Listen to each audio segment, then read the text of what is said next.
The U.S.-China relationship is arguably at a new low.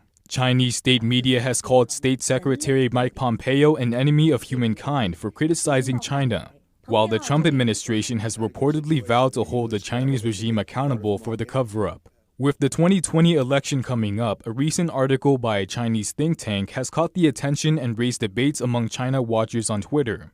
What kind of candidate would China want, and what does it mean for the future of U.S.-China relations? The article is titled, "In order to improve the U.S.-China relationship, why do we have to win over America's left wing?" This came not long before President Donald Trump said he believes that Beijing will do anything they can to make him lose in 2020. The author of the article referred to those American left-wing or liberal elites who think they know a lot about China as China knowers, or 知华派, and recounted their contribution to China's rise over the years. The article reads, if not for the Clinton government's policy to engage with China in the 1990s, how could China have had such a nice outside environment for economic growth? The article said that because the American left is too naive and arrogant, they think the U.S. engagement with China will eventually help the regime embrace more liberal democratic values. It adds that they had drawn wrong conclusions. It's exactly their mistakes that we took advantage of and won over opportunities for our own development and reduced the resistance to our uprising. The author noted that although past administrations on both the left and the right had pushed for engagement with China, the situation is different now. But today, the article read, the gap between China and the U.S. interest is too huge. There is no overlap. There is no common strategic interest. If we want to improve the two countries' relationship through America's right wing, that means we have to make huge compromises in our political system and economic model. This is something we cannot accept. The author wrote that the so-called China knowers are still really important for influencing Washington's policies. Therefore, they're still considered targets that China should try to win over. The Washington Post's China correspondent Gary Shi called the article frank and cynical, while He Qinglian, a New York-based Chinese scholar, wrote on Twitter that China is looking for substitutes for the panda huggers. The term refers to Western academics and officials who had championed engagement with China and believe that China's rise is a good thing for the world. But in recent years, some of China's previous champions have become increasingly skeptical. In 2018, over 30 of the world's top China experts published a report calling China out for its covert, coercive, or corrupting operations. Many of them had previously advocated for China's rise. The report pointed out that the regime has been trying to undermine America's democratic process through its influence on the Chinese American community, Chinese students in the U.S., American civil society organizations, academic institutions, think tanks, and the media.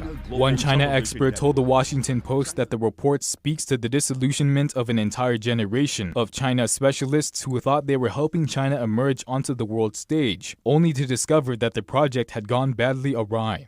A Taiwanese scholar called the report a collective awakening of China experts. It remains to be seen how deep this awakening will run, but the Chinese regime's influence on Washington's China policies over the years cannot be dismissed. Chinese state media reported that in November 2008, right after the presidential election result was revealed, a research institute under the U.S. State Department reached out to their Chinese counterparts. It asked for their expectation lists on China policies. The new president received the report immediately after he took power in January 2009. The report is titled The Pivotal Relationship: How Obama Should Engage China. Half of it was written by a researcher named Liu Xuecheng from the China Institute of International Studies, an institute under the Chinese regime's Ministry of Foreign Affairs. The researcher told state media that although it's partly his report, it actually represents China. It's common for newly elected presidents to receive policy advice reports. But one co-authored by a Chinese national under the regime's central government is unprecedented in U.S. history. New York-based China scholar He Qinglian wrote at the time that it was no different than telling Beijing, please let me know how shall I work with you in order to satisfy you. The policy report asked the White House to respect China's core interests, to work with the Chinese regime on Taiwan issues, and not to arrange meetings with Tibetan activists. The 2009 report expressed hope that the new administration will make its broad points in public, but save its specific human rights questions, those about particular individuals, for private deliberations with the Chinese. The messages appear to have been well received. During then President Obama's visit to China in 2009 and his receiving Xi Jinping's visit to Washington in 2015, Obama had faced criticisms for his softer stance on China's human rights issues. His administration officials reassured the media that the then president pulled no punches in private meetings. But some say the reality we are facing today clearly proves that the behind closed doors approach hasn't worked and needs changing. Where China wants to keep these issues is behind closed doors. I notice many of your previous diplomats who testified say, we're working very hard behind closed doors to press the case of the two Michaels and other issues. Well, that's exactly where China wants to keep it, is behind closed doors. I think, personally, going public about China's egregious behavior on a wide range of issues, whether it's Tibet, the Uyghurs, the two Michaels, Liu Xiaobo, you name it, China just hates being internationally called out publicly and shamed. The U.S. is now suffering due to the Chinese regime's lack of transparency and totalitarian rule. China's silencing of whistleblowers and citizen journalists left the world in the dark for months about the severity of the current virus pandemic. As the 2020 U.S. election approaches, President Trump and presumptive Democratic nominee Joe Biden are now in a race to see who can be tougher with China.